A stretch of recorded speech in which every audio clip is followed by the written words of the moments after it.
Hello, everyone. Welcome to another episode of the Day Zero podcast. I'm Spectre. With me is Z. In this episode, we've got some updates on the UMN story with the Linux kernel, some various vulns involving Brave and allocators, and the return of speculative execution attacks again. So we've got a lot of topics in this episode, so we'll just jump right into our first topic here, which is the update on the University of Minnesota and their dust up with the Linux kernel maintainers over faulty patches that were made. So yeah, lots of people, including the Linux maintainers, thought it was that it was in service of a bad faith effort to inject vulnerabilities with their hit commits paper, which we talked about briefly last week. But there was a bit of a dispute around that. The researchers kind of denied that, saying that was a separate thing and it was already finished off. So yeah, we covered it last week. It was a little bit hard to cover though, because we didn't really have all the puzzle pieces. Both UMN and Linux kernel maintainers have put out statements. So last week there was actually a bit more information than we ended up covering. We ended up talking a lot about how these more recent commits didn't feel like they were actually part of that hypocrite commit research, just because of the difference in the style, like allowing them to go out to the stable branches and stuff. It was a complete violation of all like the practices that they had indicated that they were following. It turns out, actually, I believe it was last Saturday. So before we did the podcast episode, I had just missed it, I guess. They had put out a statement, or we had been speculating that like UMN would have put out a statement indicating that it really wasn't from that, if that were the case. Turns out they did. They had a statement that indicated, like, yeah, that wasn't part of the hypocrite research, that the patches that actually caused all of the issues that kind of triggered everything ultimately were made in good faith. They were done improperly. They didn't indicate that it was from a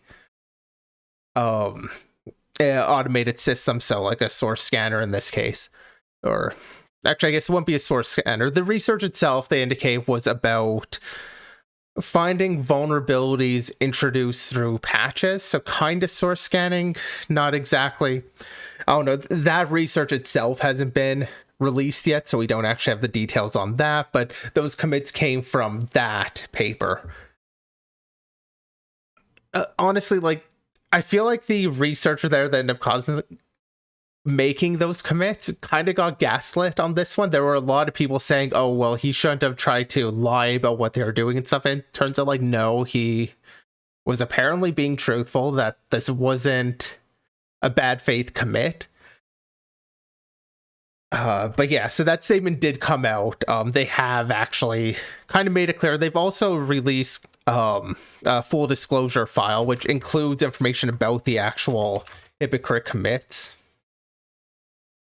And this includes, while the paper only talks about 3, apparently they had actually submitted 5. One of them was submitted accidentally, in the sense of they had just set up like the git send email using that account, forgot, and sent a proper patch in under it. So it was included in the study. None of the commits actually did hit the stable branches. None of them were, well, one of them was accepted, but it was the control patch. Like it was a proper patch, didn't have any bugs and whatever. The other patches, none of them were accepted, so none of them ended up hitting anyhow. Although they were rejected for reasons unrelated to the bug that they were introducing or trying to introduce. Honestly, I feel like this makes the kernel's response seem like an overreaction to everything. Like, yes, they should have followed the proper protocol for indicating that, hey, these patches are coming from an automated source. It's problematic that they didn't. Other maintainers, though, had seen that. One maintainer asked before all of this blew up, hey, did you find this using a source scanner, or did you find this manually? And he was told it was a source scanner. So they didn't hide that fact. And the maintainer didn't call them out for not marking it as like being from a source scanner. I mean, I think it's something that more warrants a warning, not like an outright ban of the entire university and just the assumption of bad faith. Yeah, so both the researchers, or rather the university and the Linux maintainers, kind of put out a apology, kind of. I think it's less of an apology from the Linux side. So, like on the Linux side, they stated that 42 patches, I believe, out of 190 were being pulled and reverted. Greg originally threatened to pull all of them, as we covered last week, but after the anger died down, they didn't quite go that far. And there was a little bit of acknowledgement that, there was a bit of an overreaction and some heat of the moment, I guess, stuff said by Linux maintainers, but they also stated that from their point of view, posting patches from a static analysis tool without disclosing that it was a tool immediately um, is like experimentation on non-consenting humans, and it's a malicious act, which I think is extremely over-exaggerated. That's I don't definitely a really. stretch. I didn't see that statement, or at least I didn't read it the same way you are, but yeah, that feels like a stretch. Like, I get them calling the original research some human experimentation. It was, in fact, that sort of experimentation. They were looking to see if the patch reviewers, humans, would indeed let the patches through. Like, there are clear questions about what about the form of the research. And that ultimately is why this paper did end up getting withdrawn from Oakland 21. There's another link to that, or at least that's part of the reason. They don't want their process to be an example of how this research should be performed. Obviously, a lot of pressure on it. I doubt it would have, or I imagine the organizers might have considered removing it just because of all the bad press, regardless of whether or not the authors had. And for what it's worth, I will also mention that there's an apology letter from the authors of that hypocrite research, and the authors of that paper are not the same as the authors of the commits that ended up triggering all of these problems. It basically seems like that classic issue of painting everyone with the same brush. The Linux maintainers were just like, oh, this university has done this before, so let's just think that those are all made in bad faith. I don't know. It was kind of weird from the maintainer's point of view. They really jumped the gun on it. And I kind of stated this last week, but it has been disappointing to see how many people have just jumped to the executioner's block for these researchers who literally the only thing here that they did that was bad was they didn't disclose immediately that their patches were the results of static analysis, which is like a benign mistake. Like, there have been other organizations and entities that have made commits into the kernel that have done worse, for sure. It's just that they got grilled because they got tangentially attached to that other research that happened, From the was same already university. finished. Yeah, no, this is going to show up in at least the one commit authors. Like, you ever Google his name, this is going to come up for a long time. Yeah, background checks are not gonna be fun for these researchers, unfortunately. That said, hopefully, if they were caught in a background check, if they were interviewing for a job or something, they would hopefully get the chance to explain it. But I mean, Ideally, I don't know. but given how quickly some people jumped on this, that's also why I want to recover this topic to kind of make it clear what happened, because I do kind of believe that the corrections need to be as publicized as the original incident. Of course, it won't be, but I do think they should be. Yeah, it sucks because there's a few tech channels and stuff that I watch that I really respect, and they completely took the Linux maintainer side of the story. They didn't even cover the arguments on the other side or any of the corrections. So it's really unfortunate. But yeah, it seems like a lot of people just either don't care or are just not being made aware of it. So yeah, I've kind of wanted to bring a little bit of attention to that. But at least there was somewhat of an acknowledgement of wrongdoing on both sides. There was a little bit by Linux maintainers saying that some of the maintainers didn't agree, with Greg's original threat and idea of and that. But in fairness, we're kind of wrapping up the whole of the Linux kernel maintainer community as one group and UMN as another, but there were maintainers who spoke out against it pretty early on too. So, it's not just everybody as one brush, but speaking in generalities. Yeah, we shouldn't try to make it like a battle where there's only two sides. That's fair. The way I was talking about it did kind of make it sound that way. But yeah, I mean, in regards to the maintainers that we've covered, like on the post that we're showing, and Greg and the people that were in that thread. But yeah, that's good to bring up. Like, obviously, not all the maintainers are in one bucket. So yeah. It also seems Greg hasn't really commented on this issue. I don't know if you've seen anything that would contradict that. No, I haven't. I didn't look for much this week though, but last I saw, I had not seen any real comment from Greg, which I mean, fine. We'll let the comments come out from what's the board's name? Whatever the board was that actually made this statement.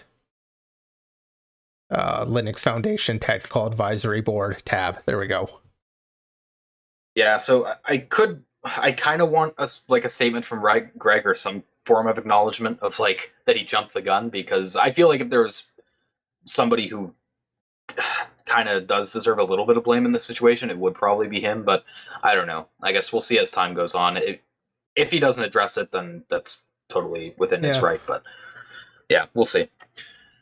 All right, so we'll move on to our next topic that got some people in a bit of a bad mood, I guess, which was GitHub, who put out a proposal and call for feedback for updating their policy regarding exploits and malware.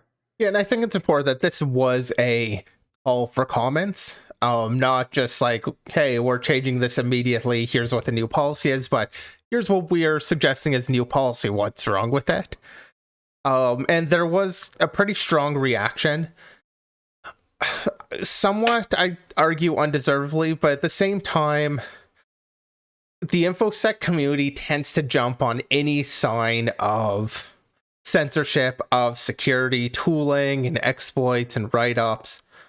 They're very territorial in that respect. Well, like every time a YouTube video gets removed, somebody's, on the horn about it.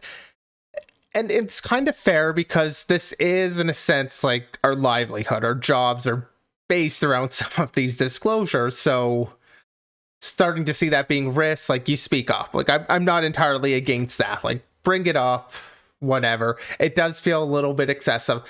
That said, so in this case, what happened is the main change, or at least the main change that I would argue for, is that they had changed the line contains or install. This is something that you cannot do, to be clear. Contains or installs any active malware or exploits, or uses our platform for exploit delivery, such as part of a command and control system. And they replaced that with contains or installs malware or exploits that are in support of ongoing and active attacks that are causing harm. That, I think, is kind of one of the central places. They have a little bit that defines certain terms. There's a few other changes in there. This, I think, was the big one. And it like in my initial read of it, you kind of read that as, so they've removed the necessity of it being the active malware. Now it's like malware or exploits that are in support of ongoing and active attacks. So what is ongoing and active? Does that mean if a pen tester is using it, it's an active attack? There are some really old vulnerabilities still being used by a random worm. Is that an active attack? And causing harm is really vague. That said, they've come out with a couple comments on the actual PR, clarifying that their point with making these changes here was that they felt that the existing terms were actually a little bit hostile towards like the dual use software like Metasploit or any like scanners. Basically all sorts of exploit software would be considered dual use because you can use it for legal or illegal purposes. They felt the existing terms, so they wanted to narrow the policy and scope with regards to what they would restrict, not increase it, or at least that's what they state their goal was. They've acknowledged the feedback, the many comments that have come through. I presume that's going to mean that we'll see yet another PR after this that probably, or this one probably won't go forward as is. Sounds like they've made more or less the proper response here. I think it's fair to talk about it or point it out, but not much to really worry about. I think their intent here is good, to make it more clear what you can or can't do, and narrow the actual scope from it is somewhat vague in the original terminology also. So I do think it's weird how it seems like the implementation completely flies in the face of the goals. Because like I read the blog post they made, and they stated like they wanted to focus on addressing the gray area of allowing code in support of security research, but disallowing the actively harmful content, and try to clear up some of the ambiguity around exploits and malware and whatnot. But this does the opposite. I actually think the way they had it worded before was a lot more clear than the way they have it worded in this PR. So did I originally. At first I was thinking, yeah, that it seems like, I actually have in my notes a little comment there, that seems like, well, it's one thing for them to say that they want to protect from the overly broad language, but their change seems to become more broad by removing the qualifiers. But actually looking at the change, like they basically moved the any active malware. Like, they remove that in a sense, but they push it over and include it with the exploits, malware or exploits that are in support of the act of attacks. You could kind of read that as being more vague, but I could understand why somebody who was maybe writing that might think of it as actually being more specific. Now they're saying the act of malware, and it has to be causing harm. Now harm ends up being vague, and there's questions about that. But I don't know, I could understand where somebody's coming from when they read this and think that it's actually becoming a little bit more specific. And I could understand why, obviously, we read it as being less specific. I mean, and this is kind of the point of getting feedback. Yeah, it kind of depends on which side of the fence you land on, I guess. Yeah, I mean, like you said, I think it's good that they didn't just make this change and push it through like a lot of other platforms do. I like that they have the call for feedback, and like I was scrolling through the comments, and there were some really angry people. But there are a lot of comments, yeah, and a lot of angry comments. And yeah, I think it's a good process. The back and forth though that came from like on the PR was generally positive. Like there, outside of the kind of silly comments that people just ignored, I guess. I think there was some good back and forth. So yeah, I mean, it's definitely, I think people were a little bit too angry, and again, I kind of sound like a broken record, but they kind of jumped the gun. Assuming bad faith. Yeah, exactly.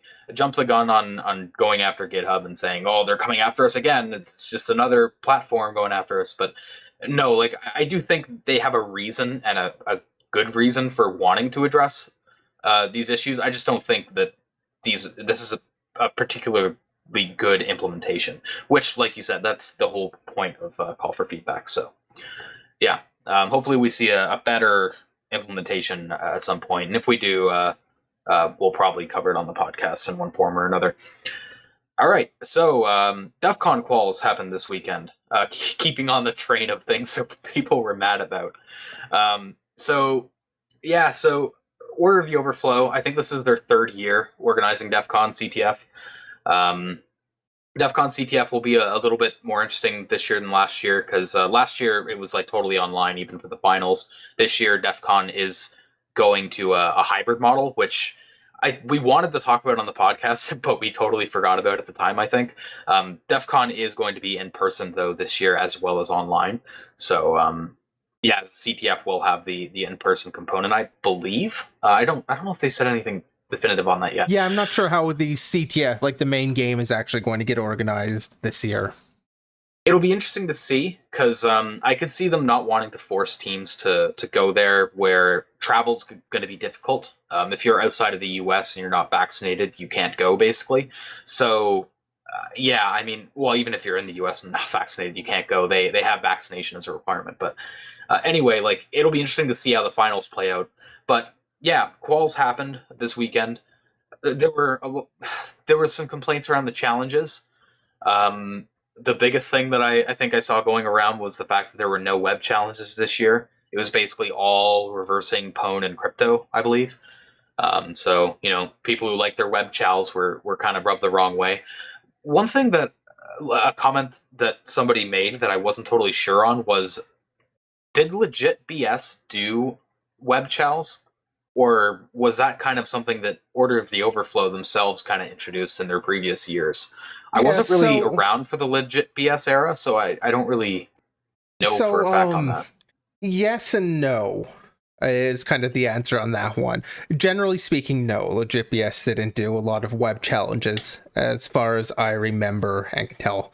I do have memory of one web challenge that ended up being a kernel exploit.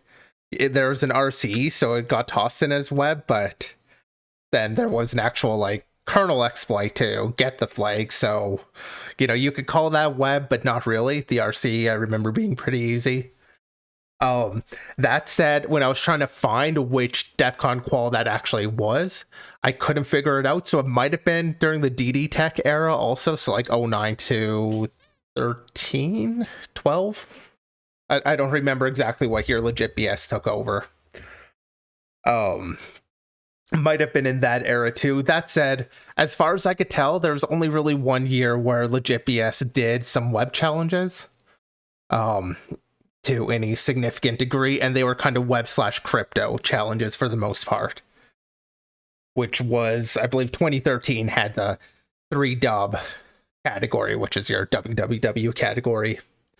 So generally speaking, yeah, Defcon has been, or Defcon qualifiers has been more binary focused, which is fair because Defcon main game is binary folks, and this is the qualifiers for the main game. But yeah, it does seem like Order of the Overflow, in terms of having some really quality web challenges for Defcon quals, it is kind of something they started. Okay. So even if you put the web stuff aside, though, there were still some unhappy campers around even the binary challenges. And that mostly comes down to the fact that it falls into that category of CTF challenge where it's made difficult, but not in an interesting way. It's just like made annoying just to be annoying. And an example of that would be, like, I looked at a few of the write-ups for the challenges. So to make it clear, I didn't participate in qualifiers this year. I don't think you did either, Z. I'll also state, I at least kind of look at a couple of challenges this year. Like, I just kind of lost interest. Like, it's not that I have an issue really with Order of the Overflow, but playing their challenges in the past years, I just personally haven't really enjoyed their challenges and kind of their challenge design. That could definitely be on just me. I just haven't really enjoyed these challenges, so I haven't been playing. And this year, I'm just like, you know, every year it's just kind of been less and less. This year, I just didn't play. Yeah, so I looked at some of the write-ups for some of the challenges this year, and it was interesting because looking at the Pwn challenge write-ups, you expect the write-up to be about, you know, a little bit about finding the issue, but also exploiting the issue and getting the flag. A lot of the time, pretty much the 80% of the write-up was reversing, and that and I say a lot of the time is if I looked at all the challenges. At the time when I looked at the write-ups, there was only, I think, 4 challenges up. But yeah, and like 2 or 3 of them, like most of the write-up was reversing, and that's because for their Pwn challenges, they put out like stripped, statically linked binaries out with no source code or anything. Which no source code is fairly common, I think, for Pwn challenges, but like intentionally statically linking it and then stripping it as well, making it so you have to basically reverse the binary to even find the issue, unless you just like throw it in AFL or something. But and I mean, reversing isn't like, I mean, it is part of the game, but when it comes to challenge design, just tossing that on there, it's kind of like an artificial challenge. The challenge isn't hard.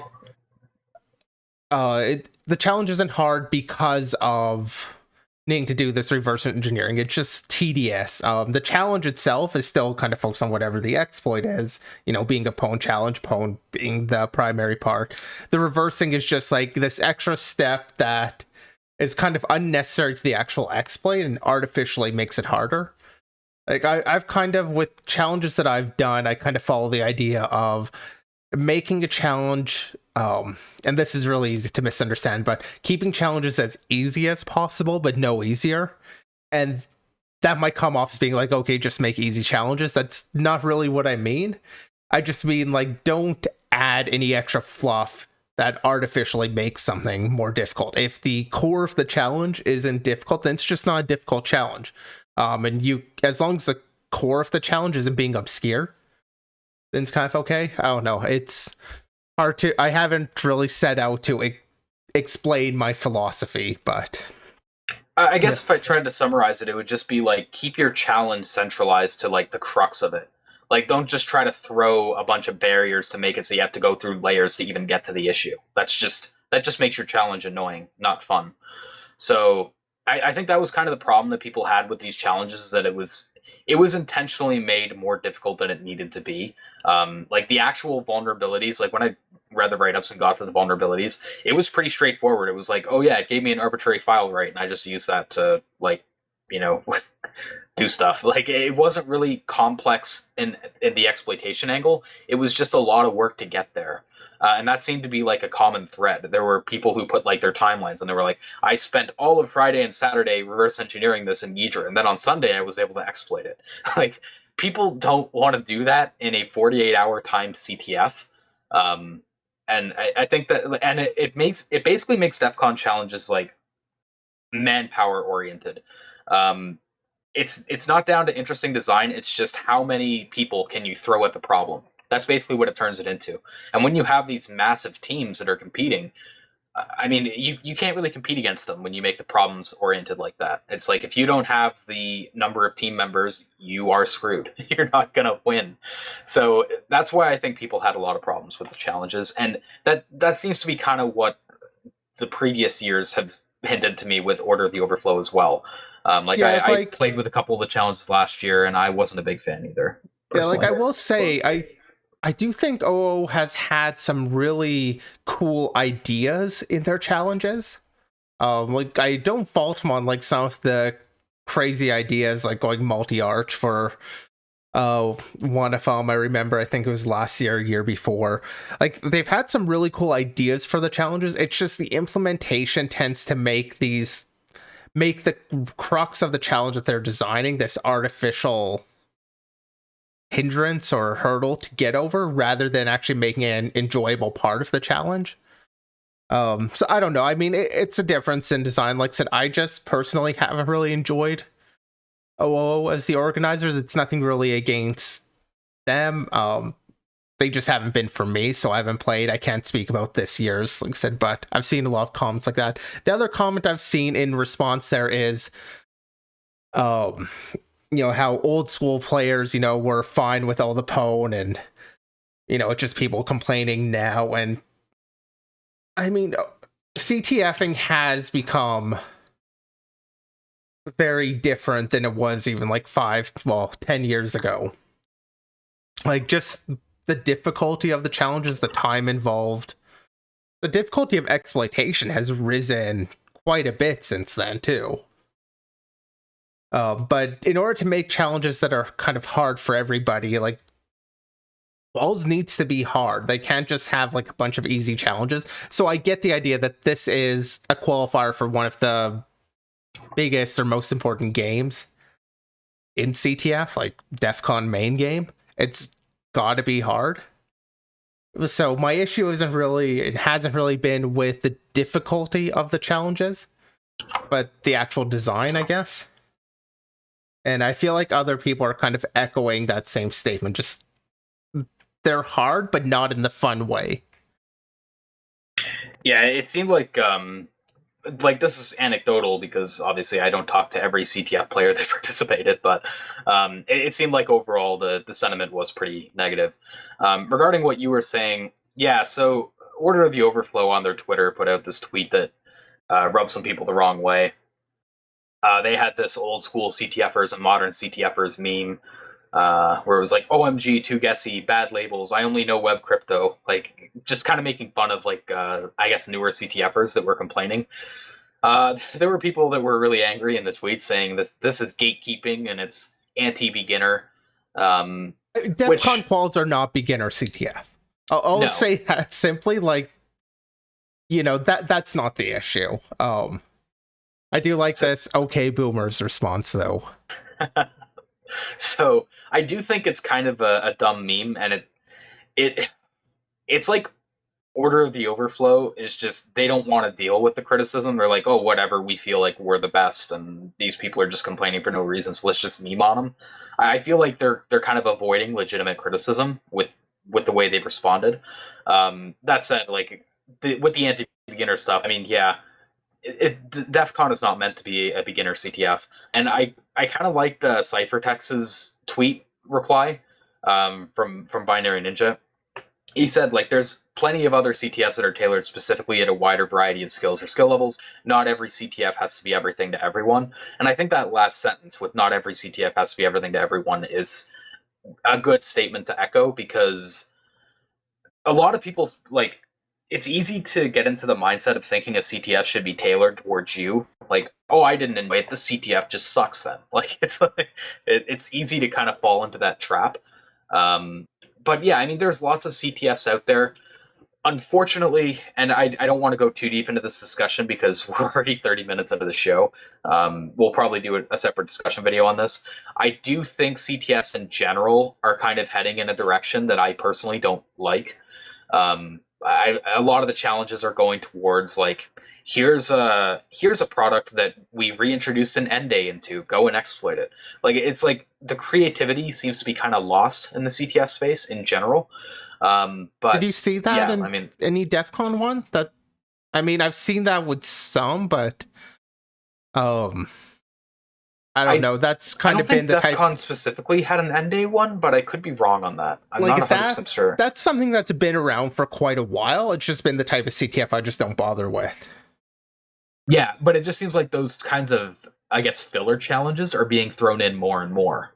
Okay. It's like, we can't make really hard challenges for these teams, so let's just take a real world bug and throw them at them. Like, it's kind of like the lazy approach in my mind, but no, that's fair. I just haven't really seen that. So to be clear, like as I already said, I didn't play this year, and I've kind of been stepping down out of CTF since like 2015, just not really playing as much as casual if I do. Yeah. I do think, like, trying to play CTF competitively, like trying to place first or something, if you're an individual, I think it is kind of a fool's errand at this point in CTF. It depends on the CTF. Like, not teams. In the competitive ones, though, no. And LM on PC in chat mentions, imagine thinking professional CTF should be beginner friendly. Like, yeah, I mean, when it comes to DEFCON quals, like, it's got to be a hard, or really with any of the qualifier CTFs, they've got to be difficult. And that's completely fair. Yeah. It's a gate to finals. Yeah. I mean, it is literal gatekeeping. Yeah. So, yeah, I mean, I think we will do a discussion video around, like, CTFs and I guess our thoughts on them. But I won't go too deep into that in this discussion. Overall, I wish that Order of the Overflow was a little bit more receptive to the feedback instead of just trying to, like, fight against it with these memes and stuff. Because I do think, like you said, I think they have some cool ideas. I just wish the implementation was a little bit more thought out, I guess, and more interesting than just, let's just make this as hard as possible by throwing all these annoying gotchas in there. Like, because they put red herrings in challenges a lot too. So that's another thing that I kind of don't like about CTFs. But anyway, yeah, DEFCON quals did happen. For those wondering about the results, PPP placed first. Not really much of a surprise there. I mean, PPP is pretty much one of the best teams in the world. So, but yeah, if you want to check out the results, though, they have the scoreboard up. There's also the write-ups on CTF time and whatnot. There should be more on there now as time goes on. But yeah, so feel free to check those out if you're interested. But yeah, overall, didn't seem like the vibe was too positive on the quals this year. All right, so up next we have BadAlloc, which was a quick post by MSRC about vulnerabilities and memory allocators. I kind of put vulnerabilities in quotes a little bit because I'm not totally sure if I agree with that phraseology, but we'll get into that, I guess. Yeah, we had a bit of a discussion about it in the Discord. Core issue, I mean, I'm on the side of this being a vulnerability and so they have 25 CVs for it, so 25 separate vulnerabilities, but the core thing here, and why they've called it BadAlloc, is that effectively what they found is various allocators, in particular ones widely used by real-time operating systems like embedded software, usually like constrained environments. In their allocators, they would have issues in calculating the size of certain allocations, leading to integer overflows within the allocators themselves. So I think one of the more common examples was in the calloc implementations, trying to you would provide both a number of elements and a size of each element, and then it would allocate you a contiguous memory block that could contain that many elements of that size. So a classic way that it could implement the calloc interface is multiply, number of elements times size of each element and allocate that space. Obvious issue there being an integer overflow is possible when you do that multiplication, and if it doesn't check on it, it'll actually allocate a smaller space than what you asked for, resulting in a heap overflow. So like when an allocator does that, that's definitely a vulnerability. Like the allocator's in the wrong, that is a bug, that is an issue there. The actual case in which it's going to be exploitable, the program more or less has to kind of have some issues also to be trying to make such a giant allocation. But I'd put the blame on the allocator for not returning a null or returning an error case if it can't actually service the allocation, rather than having the integer overflow in the multiplication or other calculation. Yeah, so I think the overflow you mentioned is an issue, and I guess I kind of said earlier that I wasn't totally sure about vulnerability. Okay, I'll say it's fine to call it a vulnerability because it is an issue. That said, my problem was more along the lines of what you were just talking about. Your application has to be either doing insanely large allocations, or letting users pass their own insane arbitrary values to it. At that point, I feel like your code is already on some shaky ground. That, to me, in and of itself, is an issue, just letting a user allocate as much memory as they want like that. Now, maybe it might not lead to memory corruption if this issue wasn't in the allocator, but it is you have to have a very specific circumstance for this issue to actually impact you. And the reason that I take a bit of an issue with it is MSRC really tried to play this issue up. They did the named vulnerability thing, calling it BadAlloc.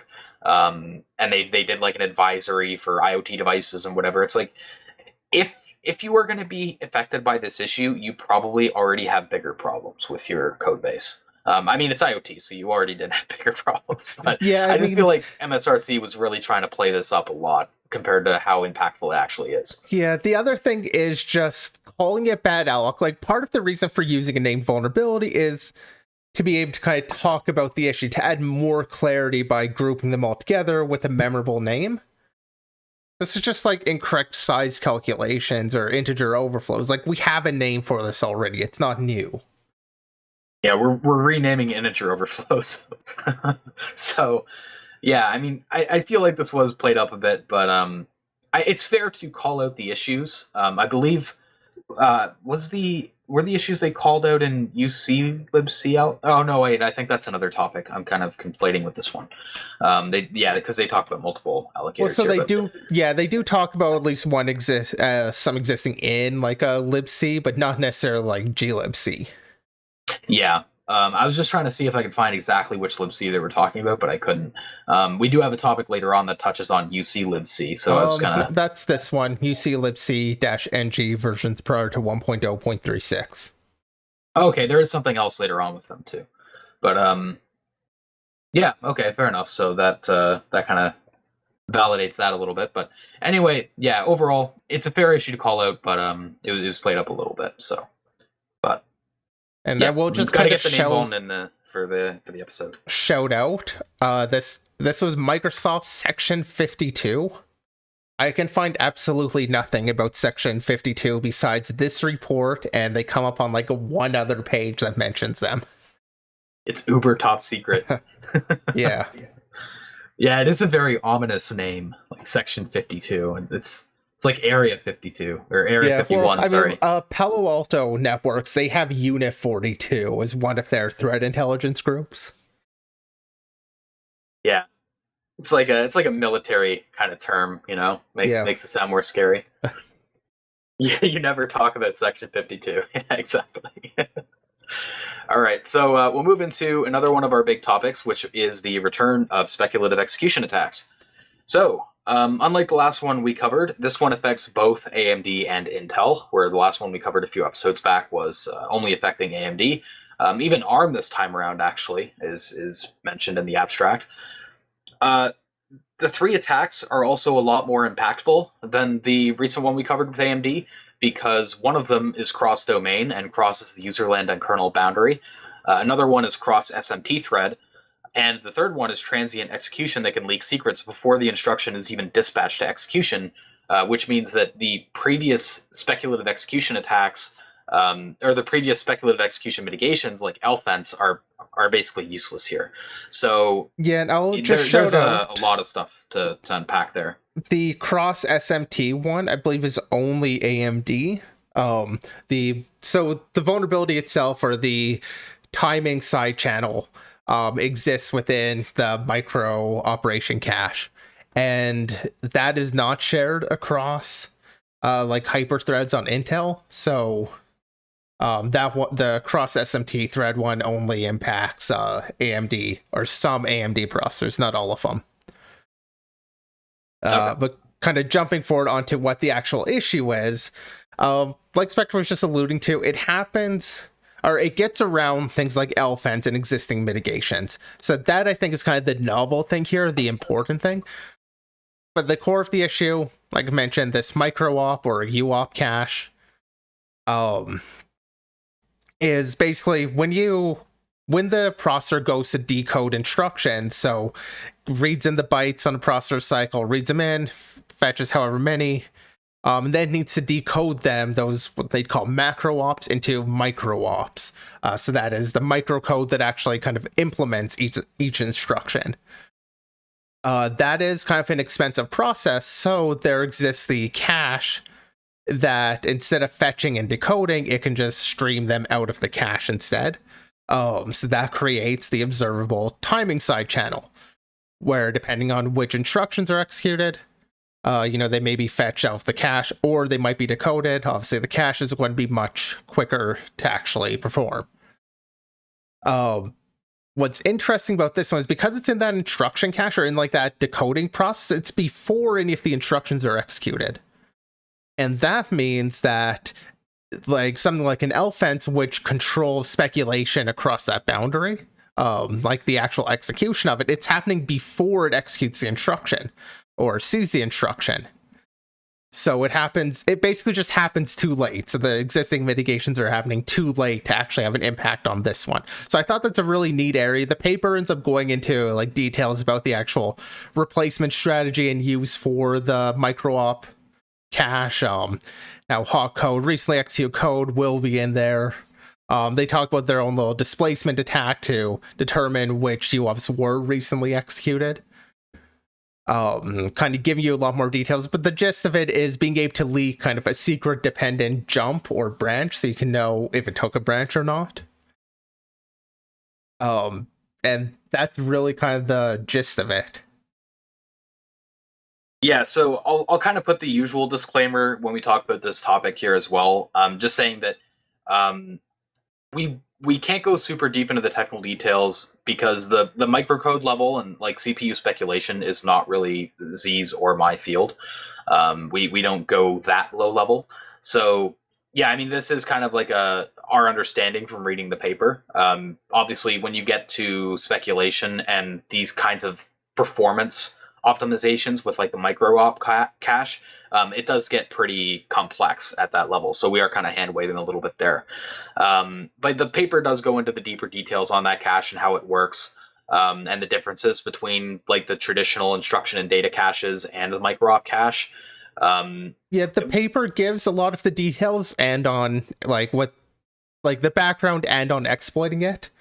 But like at a high level, I mean, you can kind of understand the fact that it's a cache and there's the timing side channel. John Masters also kind of did a good overview of it. I've included the link. Oh, nice. Okay, I never saw this, so just taking a quick glance over it. Yeah, you'll learn everything you need while we're on the podcast. Thank you. No, it does look like it's a very useful resource. Yeah, I'm looking and it's defining like some of the terms, and yeah, this definitely looks like it's worth a read. Just taking a quick glance at it and seeing what it's covering. Looks like it could be useful for giving you the background in a less dry manner, I guess. But yeah, I mean, what's important for this attack is the fact that because this cache works differently than the caches previously used by like previous speculative execution attacks. Those previous mitigations can't really defend against it, which means that in order to fix this issue, there's probably going to be more performance detrimental patches that are going to be needed. And I did see some interesting discussion on forums like Hacker News with some very defeatist attitudes stating, like, if you keep looking for these types of issues, you'll find them, and saying the only way to stop it is to get rid of speculation entirely, which they don't want because that would roll back years of performance improvements. So it seems like there was a common sentiment in that thread around we want to keep speculation and keep the good performance, even if these issues just keep kind of popping up out of the woodwork. I'm a bit curious on your thoughts, Z, there, on your thoughts between like the security boundary and the performance, or the security performance trade-off, I guess. So I guess one thing to point out is one of the big differences, at least as I understand, between this one and some of the older ones is the fact that it's able to use speculation on instructions that may have been executed rather than on data. So I know with previous ones, you could leak information about a secret dependent to data read rather than jump. So like it is just a different attack going on. As for your question, though, I'm kind of mixed on it. On one hand, I want to say, yeah, go security, do all that. On the other hand, the threat is a malicious code already running on your machine able to do this, which is generally JavaScript. Yeah, the browser is the big one that I think people were hand-waving away or not really considering. While code execution on a victim machine is a high ask in many cases, the browser is kind of that special case where it's really easy to get JavaScript executing on a machine, and we've seen before with some speculative execution attacks, that is enough. Now, there were mitigations introduced to prevent the browser from being able to take advantage of, I think it was Meltdown that the browser was able to take advantage of. So, yeah, I mean, there were some mitigations on that front, but it's like the browser is an important thing to keep in mind when discussing this topic, I think, because it shouldn't be discounted at all. Yeah, like, it's definitely a risk. I don't think this one's, like, world-ending. Like, the press release just calls it, like, defenseless as, like, the headlining word. That feels a little bit... it feels like a little bit of an exaggeration in terms of this actual attack. Like, I don't think this is a world-ending type of issue. Steps should be taken to mitigate it. People can decide to turn that off or on. Out of chat, Philip the Cat asks, can you get the JIT to produce invalid instructions, though? I don't think so. I mean, apart from a bug, you probably shouldn't be able to. Yeah, you would probably have to get memory corruption in the JIT engine or something. And that's true. Another question from Rude Email is, I wonder if WASM can have some. Again, WASM, because it's being interpreted, the actual instructions being executed without a bug, you shouldn't have invalid instructions coming out of the WASM chain either. Yeah, WASM is kind of misleading in that way, I guess. Like, it's easy to think it's actually running at, like, the assembly level when it's what's being interpreted. Yeah, so, I mean, I kind of get the idea of not wanting to hinder performance, and it will be interesting to see what the patch ends up looking like for these issues when they're introduced into, like, the kernel and stuff. It'll be interesting to see the performance overhead. Disclosure some is of the another initial... interesting thing here. Sorry to just interrupt you, but I knew I'd forget about that. They didn't disclose their timeline for the disclosure. Seems like they made this disclosure before any sort of patch was out. Yeah, I haven't seen any like references or links to patches for this issue. That doesn't mean they don't exist, but it's just maybe they're kind of hidden or haven't been really publicized very much. But yeah, all that gets mentioned is that one of the authors has a close connection with Intel because he was an intern there. And that's all that's really mentioned about any sort of disclosure. So I don't know if there's much of any disclosure that happened like beforehand, or if they just kind of dropped this. Obviously, it's going to be presented at a conference in June, ISCA, which I forget what that stands for. Yeah. But yeah, like I'll be interested to like if somebody can find the patch, if it's already been made, or when the patch is actually made. It would be interesting to see the performance implications, because the performance implications of some of the initial like Spectre and Meltdown patches were insane in terms of overhead. Like if I remember right, there were like double-digit percents that were lost in performance on Intel. So yeah, it'll be interesting to see what performance looks like after those patches. In regards to the argument I kind of brought up from Hacker News, I mean, I can kind of understand why you would be wary of the patches for speculative execution, especially like where I said the browser is kind of a case that you have to consider. Like I said, with Meltdown, they were able to mitigate it without significantly hindering performance. I believe what they did with Meltdown was they basically made it so JavaScript no longer gets accurate timers, or at least in the major browsers, that's what they did. They made it so JavaScript can't get like finite timing information in order to get that side channel established, or it was just like a useless side channel.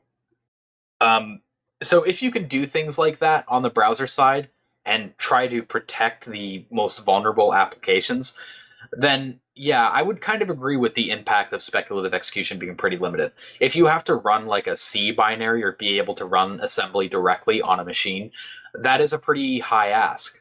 Like if it can cross the user land and kernel boundary, that is a little bit scary. But in most cases, that crossing comes in the form of like an info leak.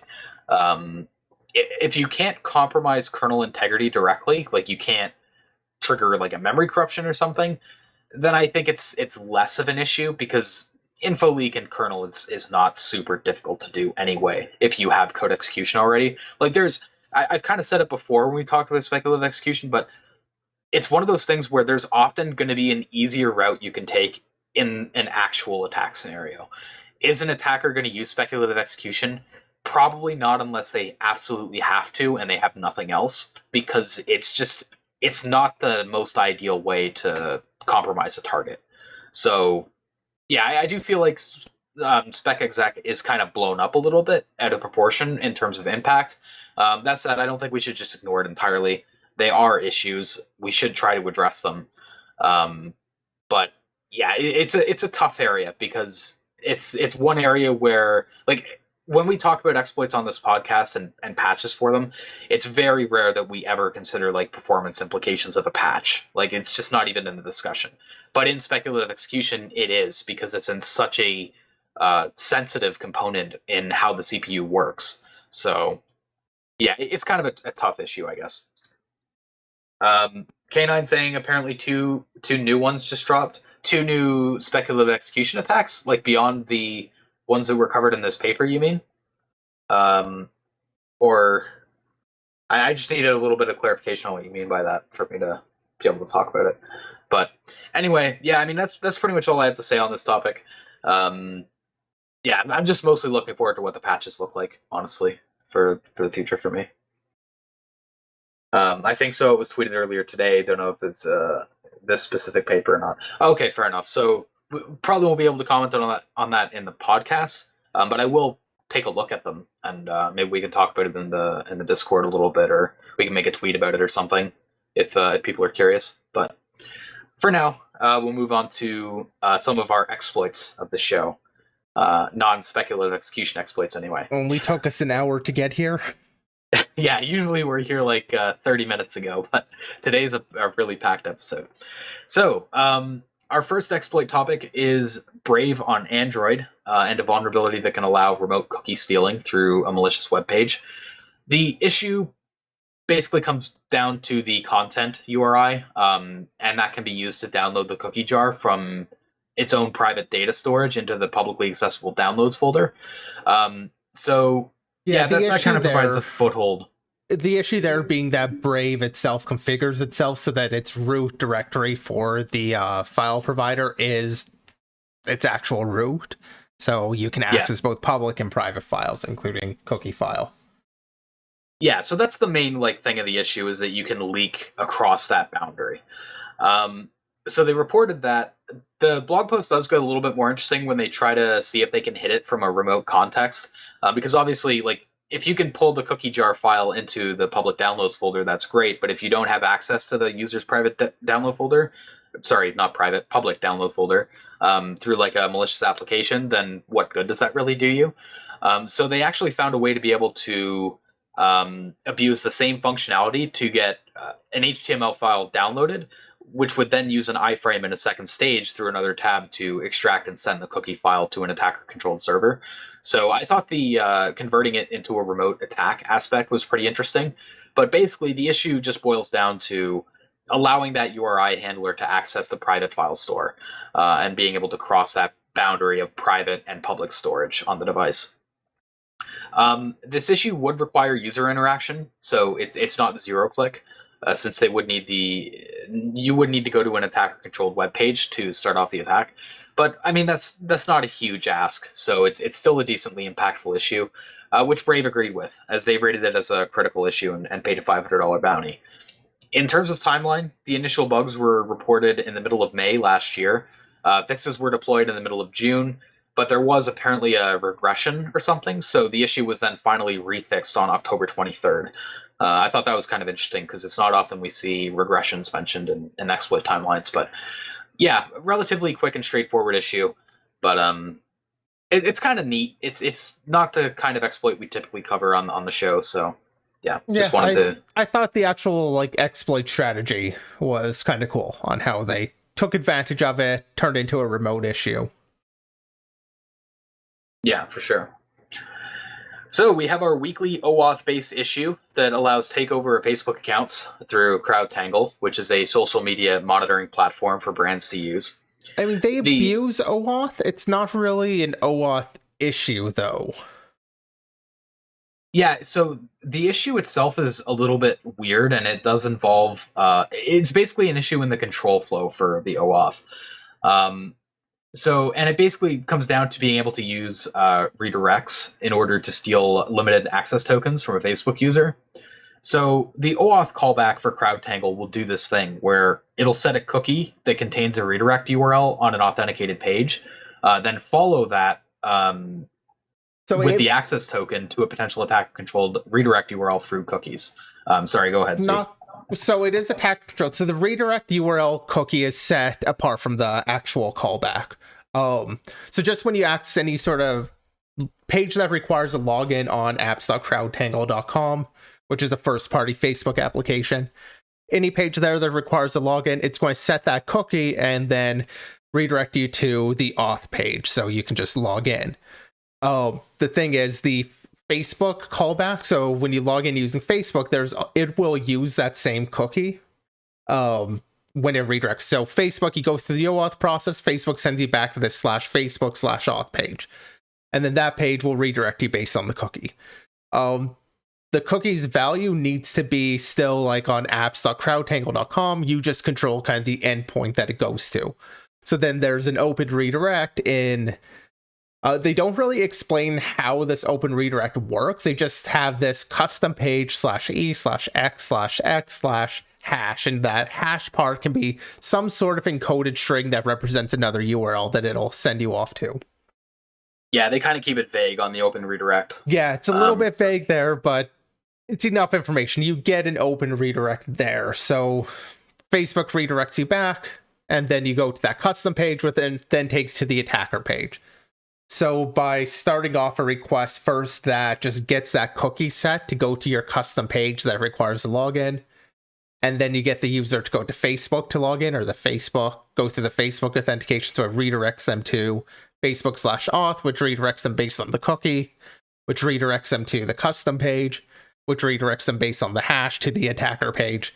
And they just set the response type equals token to actually get the token in the URL and sending it along through all of these pages. Yeah, so you do get that limited access token through the fragment part of the URL, which is one way they fix this. They make it so it's no longer a fragment part. It's sent as a parameter, I believe, if I remember right from how they did the fix. But yeah, I mean, that access token was pretty limited on its own. It couldn't give you compromise of the attack, of the account, sorry. So it wasn't like a full attack on just the one issue. Yeah, it was read-only to the GraphQL database. So basically you could read everything, but you couldn't actually modify much, if anything. Yeah. They were able to use it as a foothold, though, to pull the CSRF token used in the auth flow through the GraphQL queries. And the way they do that is they send a device login request with some first-party app to get a user code. Then they take that user code and combine it with the stolen access token of the victim, send a request with that over to GraphQL, and that returns a CSRF nonce that's attached to that user code. So once they have both the user code and the CSRF token, they can send another request to the graph device login status endpoint to receive a first-party access token, which is much more privileged and can then be used to take over the account. So it's a bit of a complex attack, and it involves multiple stages. The reasoning behind those stages, though, is that it allows account takeover without any user interaction, which is kind of what Facebook requires in order to acknowledge it as an issue and pay out for it. So that's why they went through all those steps. On Facebook's side, multiple steps were taken to fix the attack. For one thing, the open redirect was fixed, and the CrowdTangle access tokens can't be used to access the GraphQL endpoint directly anymore. So they can't perform that upgrade attack for upgrading to the better access token. They also switched the callback so that the token was sent as a parameter instead of the fragment, like I mentioned earlier. So yeah, multiple steps were taken. All in all, he got a 30K bounty from Facebook, so not bad at all. That's a pretty nice payout. And yeah, it's one of those issues where it's not a straightforward, just it was missing an authentication check, and I did this. It was kind of a complex flow issue. It does suck that we didn't get any details on the open redirect, but for the purposes of this article, that's not really totally relevant. They also might not have been able to talk about it for whatever reason, so I don't blame them, but it would have been nice to see. Might not be all that interesting. They mentioned the hash can be manipulated, so it's probably just like a URL encoder type deal. It's probably not all that interesting. Yeah, so yeah, that's fair enough. All right, we'll move on to WordPress. So Sonar Source put out a blog post about a WordPress 5.7 XML external entity issue that they found. Z, I'll let you take this one away because I think you'll be able to speak on this one a bit better than I can because you have more experience with XXE for sure. The XXE barely matters with this one. Basically, XXE, you can get code execution from it, SSRF, external XML entities. The vulnerability here is pretty stupid, kind of funny.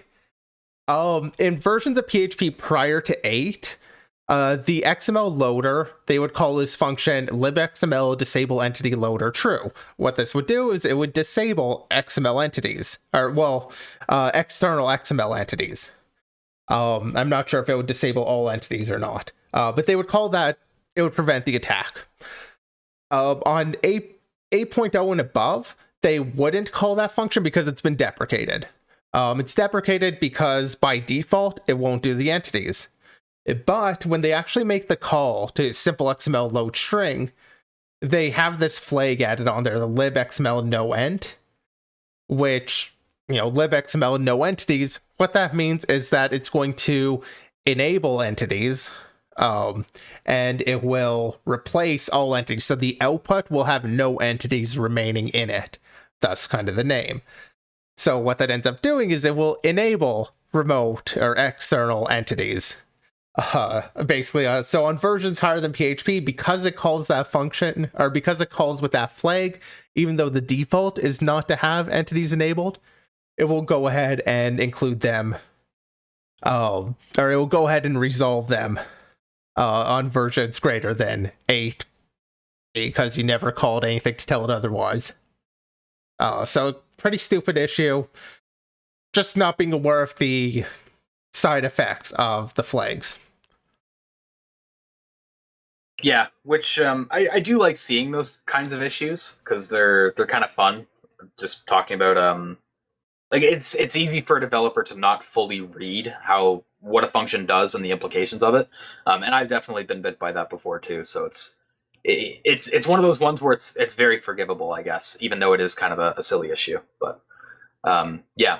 So that's the first of 2 Sonar posts. The next one is an exciting blog post around PHP, which talks about a vulnerability in Composer, which anyone who works with PHP a lot probably knows about because it's a very popular dependency manager, and thus is also an interesting target for supply chain attacks, as the title of the article suggests. Now, in order for Composer to be compatible with the various version control software the developers might be using, they contain drivers for supported version control software like Git, SVN, etc. And those drivers contain a supports routine, which will take a URL and it'll try to run a command using the specified version control software to check if it's like a valid repo and like if that driver should be used. The problem is, though, that URL that gets passed across is injected into a command that gets ran, but it's not properly sanitized against argument injection.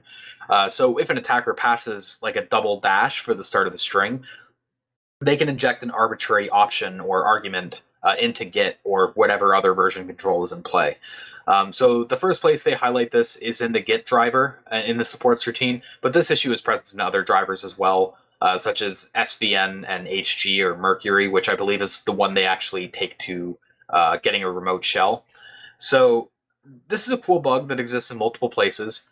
At first, the impact seems kind of limited because getting control over that URL as an attacker is kind of a high ask, because you would already kind of need like access to what's getting passed in. But what if this could be used to attack something that relies on Composer, such as Packagist? Well, that's where the issue gets a lot more interesting, because they ended up discovering that through Mercurial, they were able to find an option they could inject, which was the config, which you could use to set up like shell aliases. One more correction there. I believe actually Composer calls Packagist itself. So if you add a package to Packagist and then look it up with Composer, I had initially wrote a summary that I gave you, Spectre, that was wrong. I'm not sure if you saw that, but no, sorry.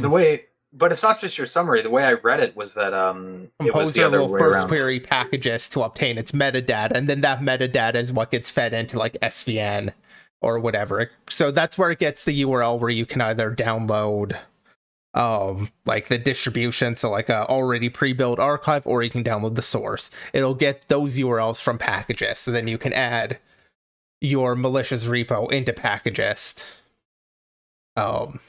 and get your code execution through there. Okay, so you get the vector through Packagist, but then you can also compromise the Packagist server. That's okay. That's a little bit weird the way that it's worded then, because I'm not sure about the exploiting Packagist server, actually. Well, the reason I say that is I'm reading the quote. Yeah, they mention... I just lost it. They say, yeah, it allows us to execute arbitrary system commands on the packages.org server. So that's where I was thinking that it was the other way around. So maybe it's just worded a little bit strangely and I misread it. If so, then I apologize. I mean, I'm sure Packages also then uses Composer, so... Yeah, so it's probably like a symbiotic thing where it's like Composer uses Packages, but Packages uses a Composer, so you can kind of get that. There's details people can look into. Obviously, we overlook this. Yeah, I mean it's kind of an interesting situation though, so that's why it's a little bit confusing there. I like the vulnerability regardless of the actual supply chain aspect of it. I think the vulnerability is kind of neat. I mean, the argument injections in general are kind of neat to see, just because you need some very specific situations to be able to take advantage of it. Like, not every program has kind of an attack that you can do with an argument injection. So when you have it, it's not always exploitable. So it's neat to see when you do have that case, regardless of the supply chain aspect. Yeah, it's a cool bug class for sure. I agree. It's also one of those things where, like with argument injection, you don't necessarily consider it when you're writing the code. You don't consider the fact that, like, they could inject those double dashes and specify an argument. It's just something that's easy to escape your notice, I guess. So I always like those kinds of issues. Yeah, with that said, though, we'll move on to some IoT stuff. We have an advisory from IoT Inspector about vulnerabilities in Libre wireless modules, which seem to use Android as a base for the IoT devices. As is the case with IoT, the issues are kind of jokes. The first issue is an authentication bypass because the backend endpoints just didn't have any authentication checks on any of them, presumably.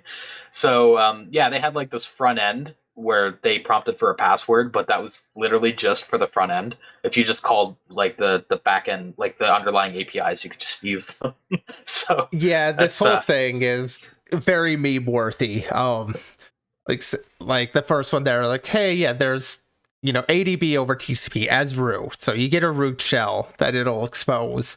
It's not enabled by default, but just set ADB mode. The actual configuration to enable it doesn't require authentication. I actually tweeted out about the second issue there. The fact that there is a get pass, so they have this binary service running on Quad 7 port Quad 7.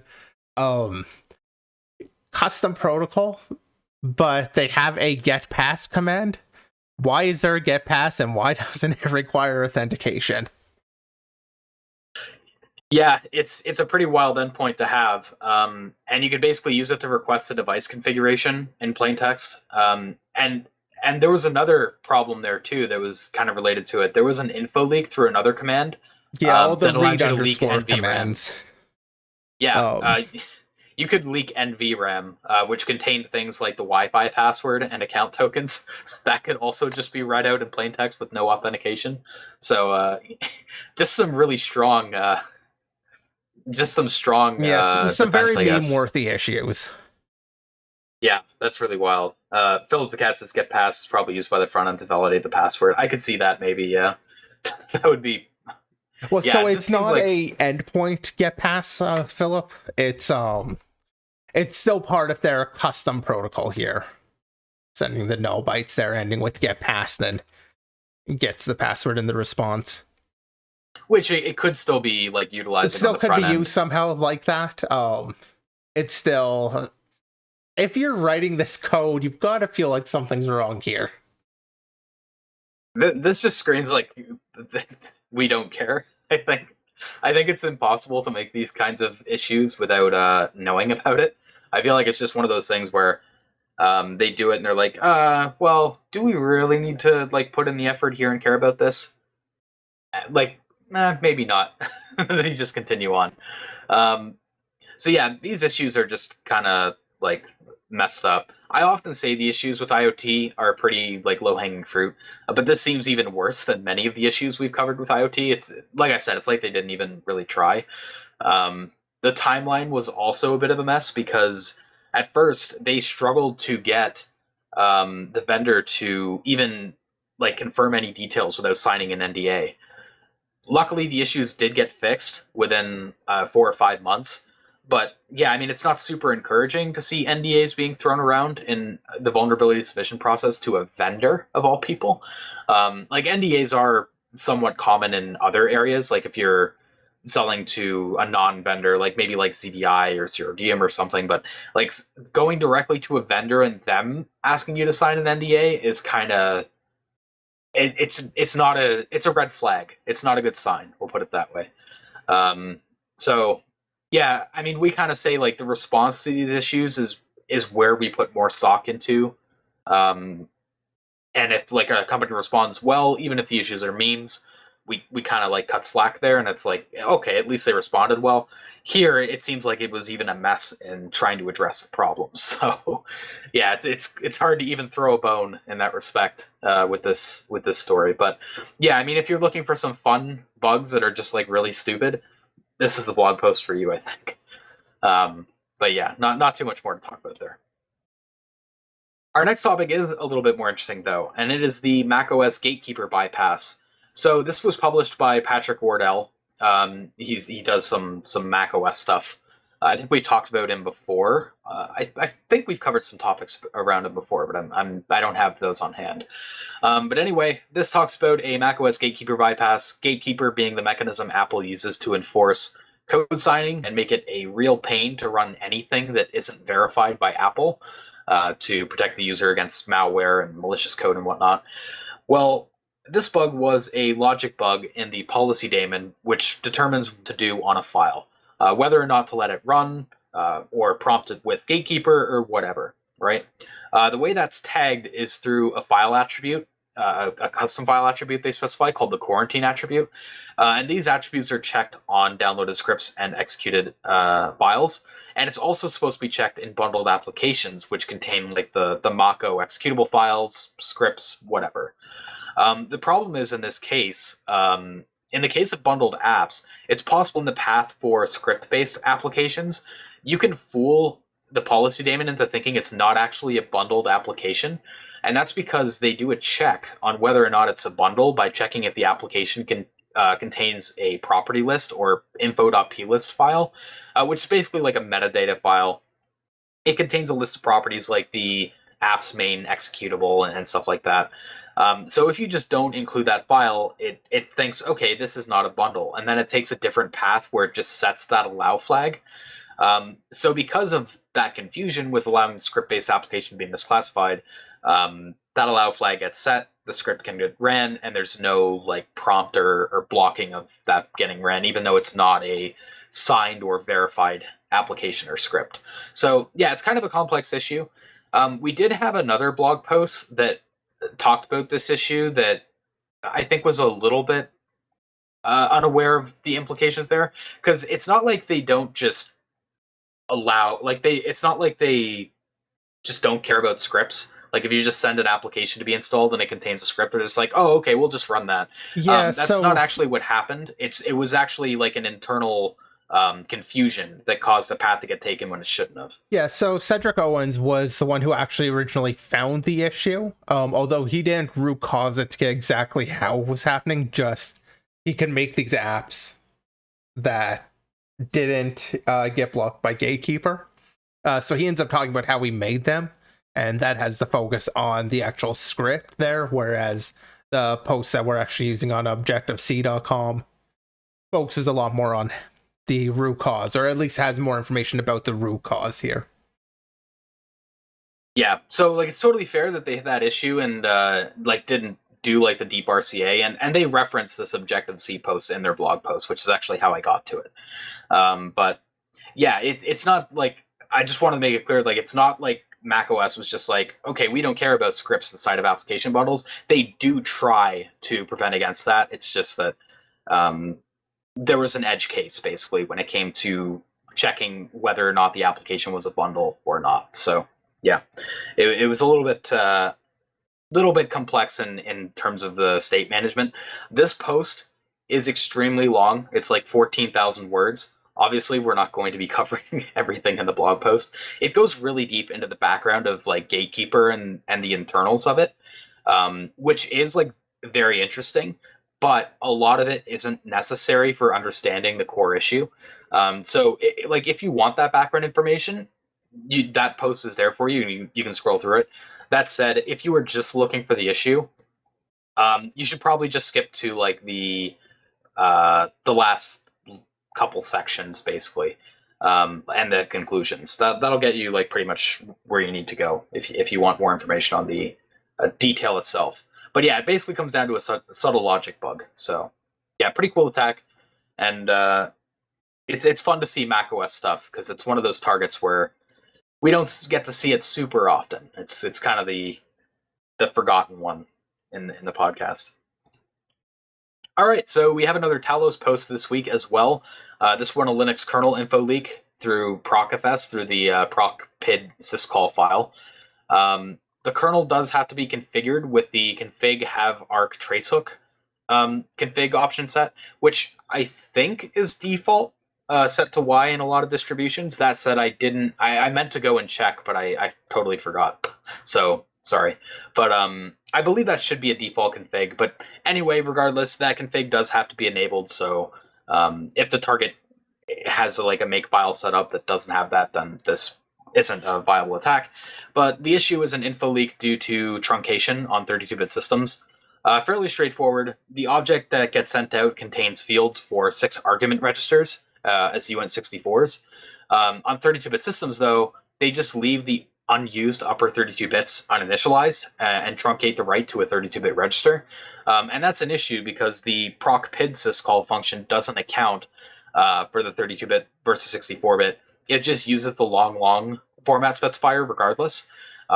So you end up getting 4 bytes for each argument register leaked from the stack. So you get 24 bytes of uninitialized data leaked from the stack, right? So it's a stack-based info leak. So this is one of those issues that would be killed by one of the recent Linux kernel security blog posts we talked about, where they automatically zero objects that are put on the stack. But yeah, that's just kind of something I thought I'd throw out there. The issue was introduced in 5.1 release candidate 4 and was patched on December 3rd. I will say, as far as info leaks go, this isn't the greatest kind of info leak you can have as an attacker. Like 24 bytes that aren't even sequential, they're kind of broken up.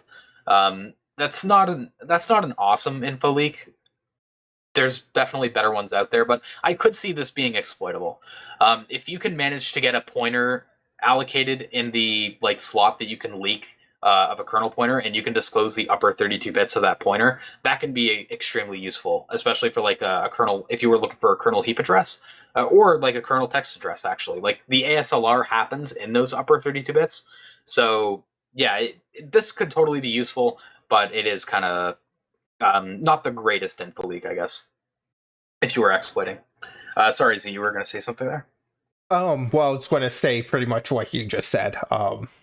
There is the use case for it being able to leak the upper bits, or potentially getting some upper bits there. Yeah, you could probably get pretty creative with this exploit in terms of how you leak stuff. I will say from past experience, working with stack-based info leaks is not fun because you're basically tied to however the application is compiled and what you can call to line up something to leak there.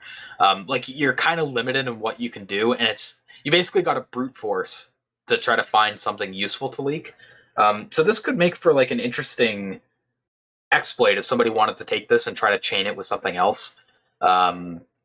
Yeah, I mean, it would be interesting to see how they abuse a leak, because those things are always fun to see, because you have to put in a lot of work to exploit a bug like this. So it's one of those situations where the bug is really simple. It's really easy to exploit in the sense that it's easy to see the results. Hey, I have uninitialized kernel data here, but in terms of actually using it, you're gonna have to put a lot of work in. So yeah, it's one of those fun ones. Unfortunately, though, where this is Talos, they don't really go too deep into that process. Though this blog post was a little bit more in depth than they usually go on some of the previous reports we've covered. That's probably just due to the open source nature of the Linux kernel, though. Although on browsers, those were open source and they didn't really go as deep. Anyway, they go into the bug and they show the crash report, but they don't really talk too much on the exploitability and how it can be used, which, especially for this issue, is totally fair, because on its own, this issue doesn't really get you anything. You would have to chain it with something else. So yeah, it's hard to really do a write-up on the exploitability unless you use a toy bug or something to demonstrate with. So we have the Tesla topic that somebody was asking about earlier. We have a remotely accessible Tesla exploit in this week's episode from Kunamon, I think is how you say it, which details an exploit that was submitted in Pwn2Own last year. This exploit was also detailed in a white paper and a talk that was given at CanSec West 2021. So there are slides available as well as the VOD for that conference presentation. The white paper, I think, is probably the better medium for it if you just want the exploit details. When I looked into the slides, it seemed like they had a lot of like build up to the issue and talking about like other issues that were found with Tesla, which is totally like, I'm not saying that's useless or something. That is some very cool details, and I will probably check out the talk as well. But if you just want the exploit details, then the white paper is probably what you want to check out. It starts off with detailing the entry through daemons running on the service Wi-Fi network, which uses hard-coded WPA2 PSK credentials, which are used on Model 3s and also the Model S and the Model X. They came across a daemon that originally came from Intel called Conman, which I gotta say, like, that is a great name. Like, props to that. But it's a lightweight connection manager, basically. They wrote a quick AFL harness and buzzed it and found crashes instantly, which isn't really too surprising. This is a target that probably hasn't been picked over too well. They detail two of the issues they found in detail. The first being a stack-based out-of-bounds write when parsing domain names when proxying. They have this fixed size buffer of hex 10, they have a fixed size mem copy of hex 10 bytes into a destination pointer, but it doesn't do a bounds check on the destination buffer to ensure that it's within the target buffer's memory. So that can give you an out of bounds write on the stack. Stack cookies here are in play though, so it's not a super straightforward exploit here where you just smash the stack and win. They had to get around this by using a clever trick with how the uncompress function works, which I think you found really interesting, Z. Yeah, I thought that trick was interesting. That said, I thought this was in DNS code. DNS proxy. Okay, I missed that. I was a little bit confused by where you were getting the proxy from. Oh, okay. Okay, so DNS proxy. Anyway, yeah, I thought it was interesting. I've actually got the code up here on stream now too. They would end up iterating over, they're going through the records, decompressing it, they copy it out into their temporary buffer, and the issue, like, they get this linear overwrite that Spectre was just mentioning, because they do this mem copy on line 41, and it's just the fixed size. They don't do any bound check, whereas this first one, they're doing an strn copy with, like, the remaining buffer size. And then they increment the pointers, the pointer position to say, like, now it's further along. So the trick they ended up doing here kind of took advantage of this subtle bug in that they would calculate this u-length or u-len using this strlen function. They just call that on the name.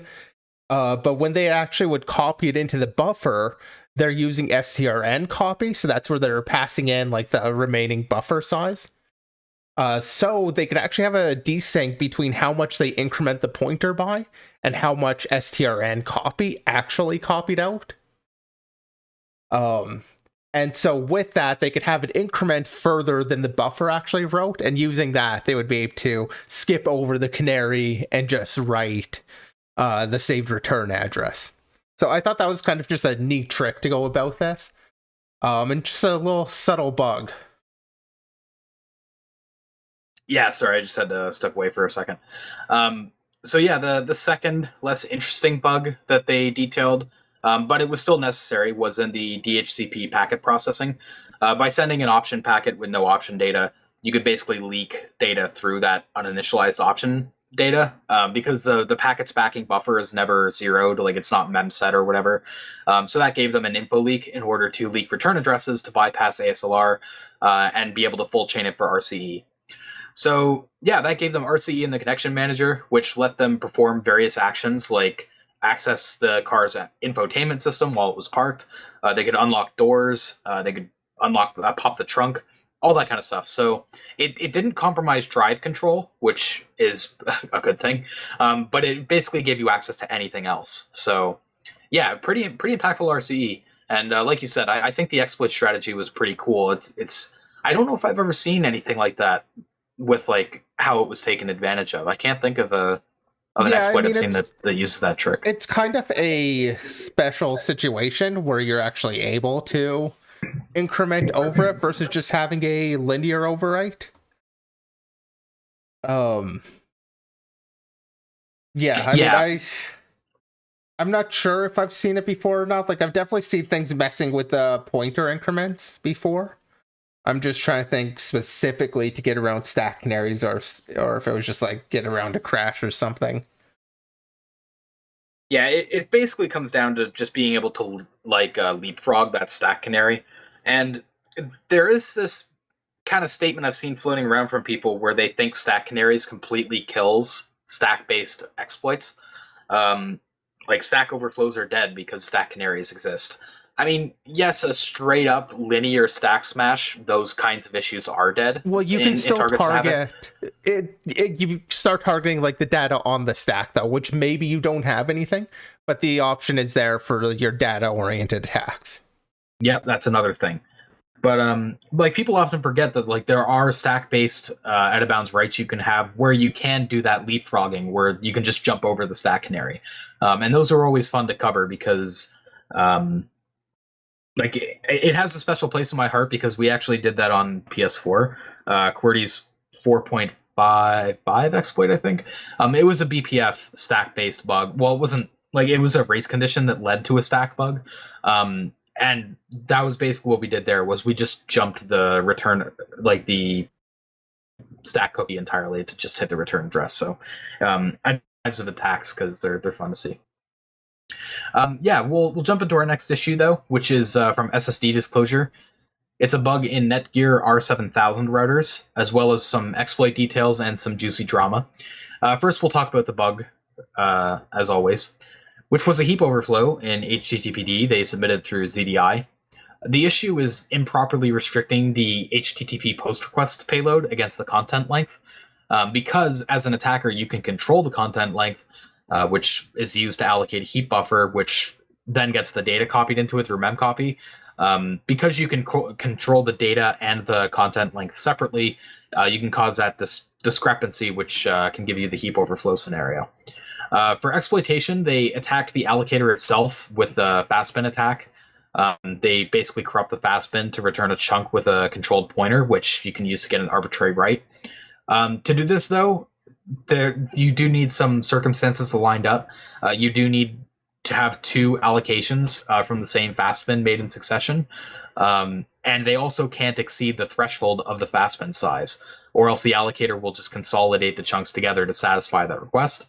They found an endpoint that satisfied the first condition, but not the second. It would take arbitrary file uploads, and it would do like two allocations in succession. But I believe one of the allocations was like hex 10,000 bytes or something, which is obviously way over the threshold for fastbin. And this is another case where they do a pretty interesting trick that was specific to the scenario that they were able to take advantage of. And that was abusing their heap corruption to cause another issue in the UCLibc free function. So this is where earlier I was talking about UCLibc. This was the topic I was thinking of with that.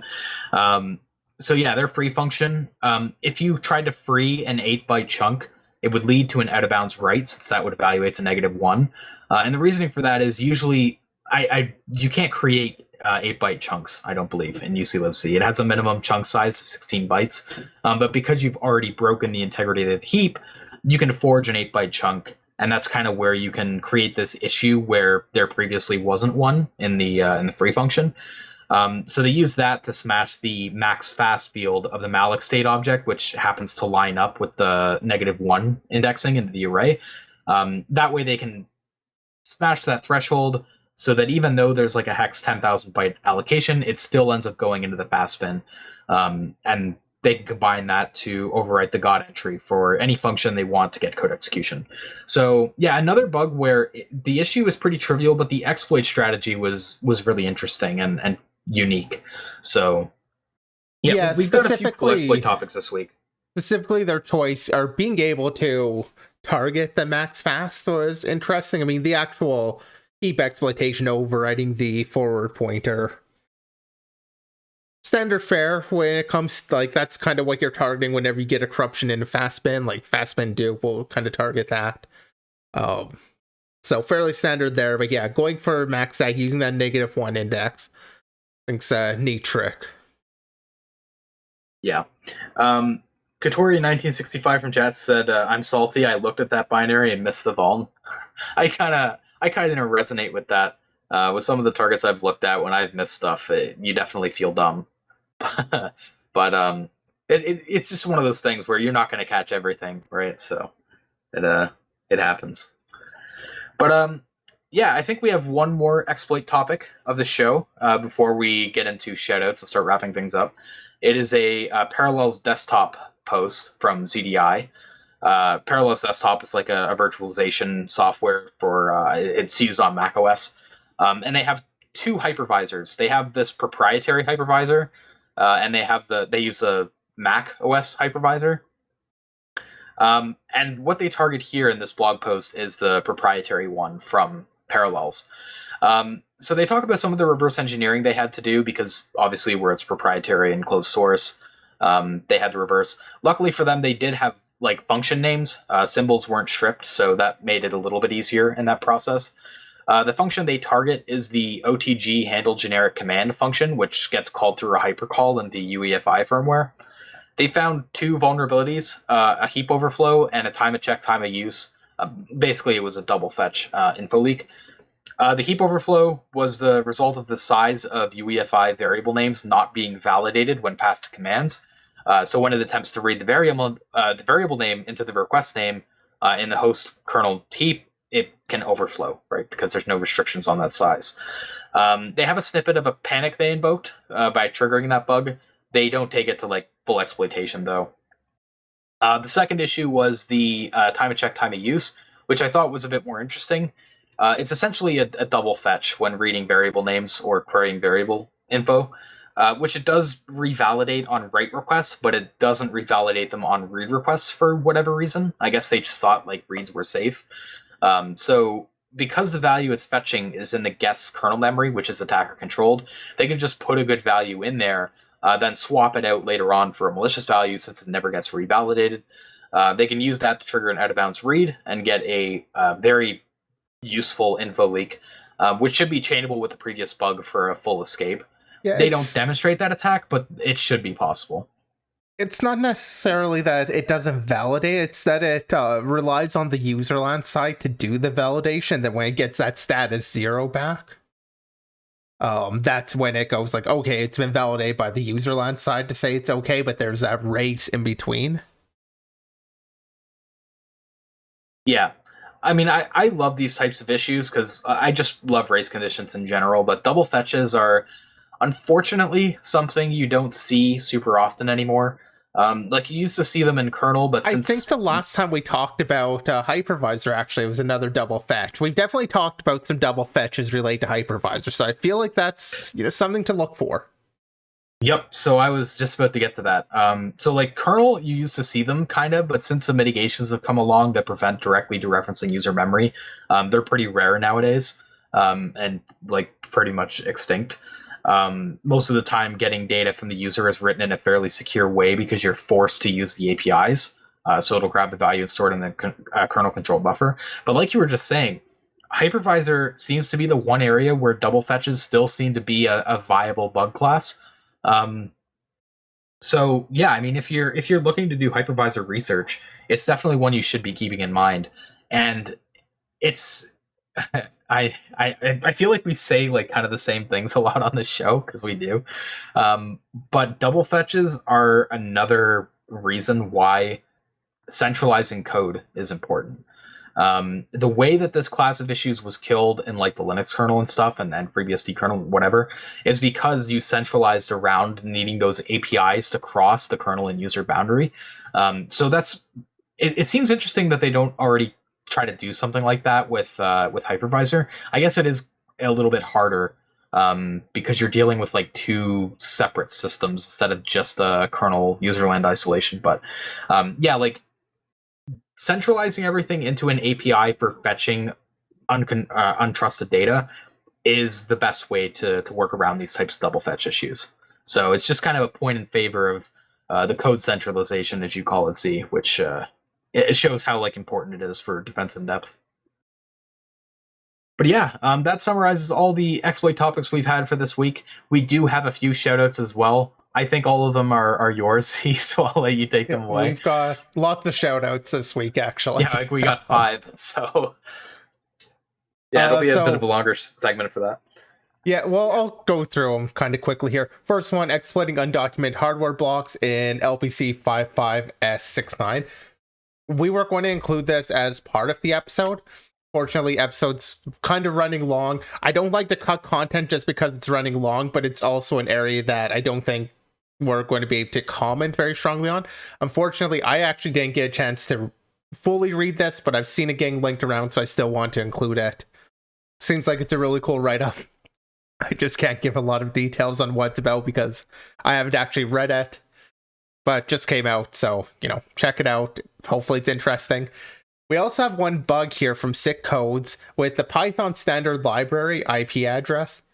Another one. Yes, it is the same bug as we had in NetMask, where it would accept octal IPs and basically encode them or read them as octal rather than as decimal and just trimming the leading zeros.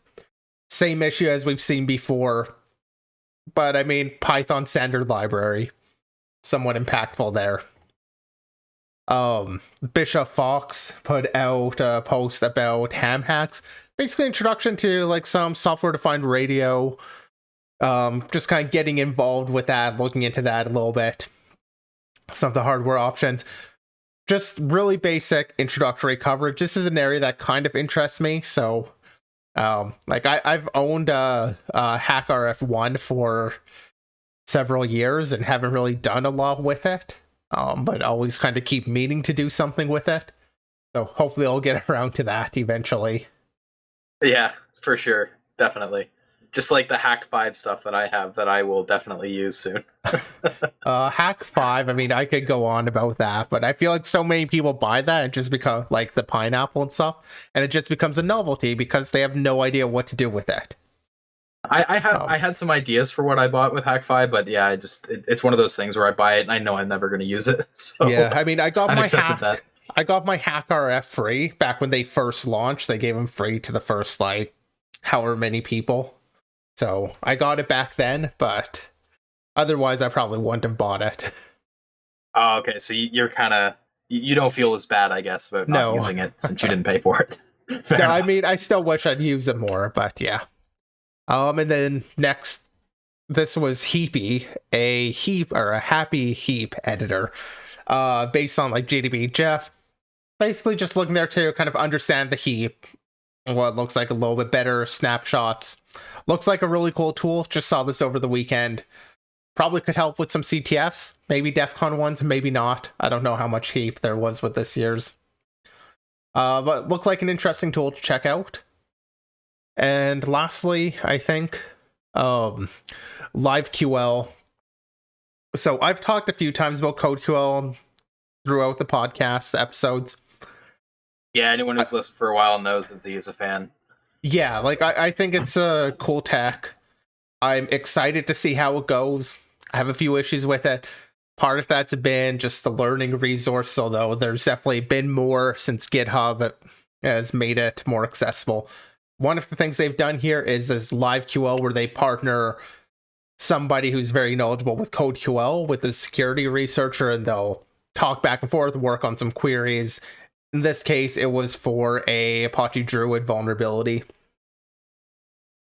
I don't remember. We might have covered the vulnerability actually on an episode. I don't remember for sure. I know we've talked about Druid before. Either way, really interesting talk back and forth. I learned some interesting things about CodeQL that I didn't even know it could do out of it. So I imagine others might find some benefit from that. So the link's here, and there's a video that goes along with it, and that's all the shout outs. Yeah, I was just taking a quick look to see if I could remember the vuln, but it's it's not ringing a bell. But like you said, we've definitely covered Apache Druid at least once. I think we've covered it a few times. But yeah, I've got it as covered in episode 71, although that's not the same vuln, so maybe not. Yeah. All right. But yeah, that pretty much sums up all the topics we have for this week. Thanks to everyone who tuned in. You can catch the VODs on Twitch or YouTube, as well as Anchor, 24 hours after the podcast. Follow us on Twitter and join the Discord for notifications. Both links can be found in chat and in the description of the video. We'll be back next week at the usual time, 3 p.m. Eastern, 12 p.m. Pacific, and we'll be back next week.